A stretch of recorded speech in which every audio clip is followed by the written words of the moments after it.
as someone who started out in traditional finance and went into DeFi, I'm sure you have lots of friends at hedge funds and banks who are like, what is this shit? Is it just hype? What's the kind of, to people that are still in traditional finance, how would you explain the value proposition of DeFi? Why is this a thing apart from just get rich quick, hype and NFTs and all that sort of stuff in there?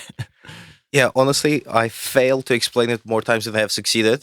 At some point, people just give up and say, "You're just running a Bitcoin fund, right?" That's basically what you do. And at some point, you just give up and you accept and you say yes. But in short, it's not even apples and oranges. It's a much broader and wider gap.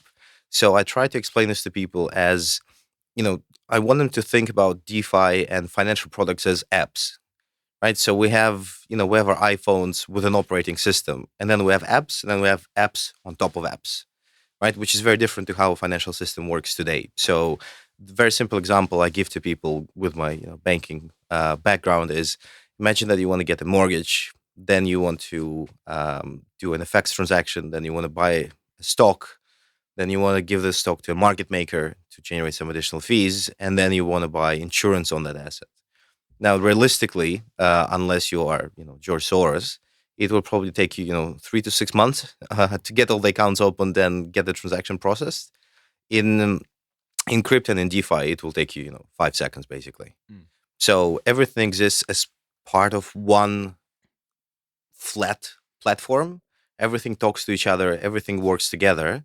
And the whole infrastructure is just set up very, very differently. So just how your phone and your apps are more efficient than going into a branch and doing something physically, here you can get something very similar, and that's even before we talk about the software applications of that.